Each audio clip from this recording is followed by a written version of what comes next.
इसीलिए हमको गोदी मीडिया कहा जाता है कि हम इसके खिलाफ नहीं दिखाते हैं। ये बहुत ज्यादा ट्रांसपेरेंटली बोल रहे हो आप, मतलब बिल्कुल ईमानदारी से बोल रहा हूँ। ये नहीं पता होगा शायद किसी को ज्यादा। टीवी चैनल्स आज भी विज्ञापनों पे चलते हैं, वही सब कमाई है एक टीवी चैनल की। बिल्कुल ठीक है। 70 से 80 रुपए का विज्ञापन जो आता है न्यूज चैनल पे, ये वो सरकारी विज्ञापन आता है और वो रूलिंग पार्टी इन्फ्लुएंस करती है हमेशा। ऑब्वियसली।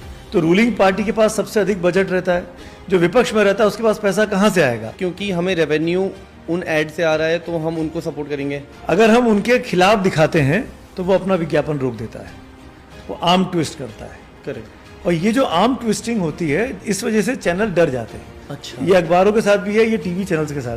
देखो भाई, इस बात में थोड़ा भी दो राय नहीं होनी चाहिए कि जो ये बात बोल रहे हैं इसमें आपको थोड़ी शंका हो कि हाँ यार बीजेपी या फिर जो भी गवर्नमेंट है इस तरह से करती है क्या? बिल्कुल इस तरह से करती है।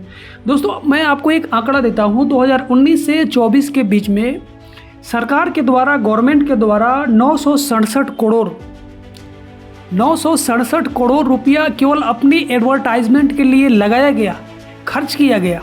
967 करोड़ भाई रुपया कोई छोटी रकम नहीं होती है, और भी केवल प्रिंट मीडिया पर ही इतना खर्च किया गया सरकार का प्रचार करने के लिए। और दोस्तों ऐसा नहीं है कि जो बातें चल रही है हवा में चल रही है। 967 करोड़ रुपया जो खर्च किया गया एडवर्टाइजमेंट के लिए, ये बेसिकली सूचना और प्रसारण मंत्री अनुराग ठाकुर जी के द्वारा लोकसभा में पेश किया गया। जवाब दिया गया कि इतना रुपया है जो हम एडवर्टाइजमेंट पे हमारे सरकार के द्वारा खर्च किया गया।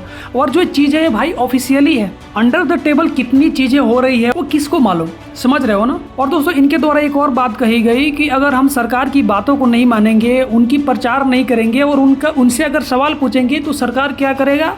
अपनी एडवर्टाइजमेंट रोक देगी। और दोस्तों ये ऑलरेडी हो चुका है। जो मीडिया वाला सरकार का प्रचार नहीं कर रही है, सरकार से अगर सवाल पूछ रही है तो उसका एडवर्टाइजमेंट देने का पैसा रोक दिया गया है।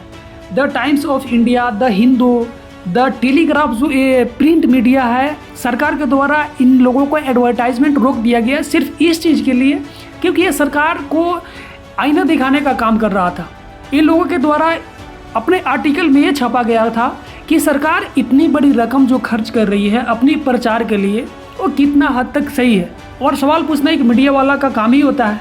और यही कारण है कि सरकार के द्वारा इस तरह से रवैया अपनाने के बाद हमारा जो देश की जो मीडिया है वह वर्ल्ड प्रेस फ्रीडम इंडेक्स में नीचे गिरते ही जा रहा है। और दोस्तों मैं आपको यहाँ पे बता दूं कि जब वर्ल्ड प्रेस फ्रीडम इंडेक्स की शुरुआत 2002 में हुई थी ना, तो उस समय हमारे देश का जो मीडिया था उसका रैंक 80 था। लेकिन अभी तो हमें लगता है कि 151, 160 के बीच में लटक रहा है। ये किस कारण से? ये सरकार के दबाव के कारण से ही है।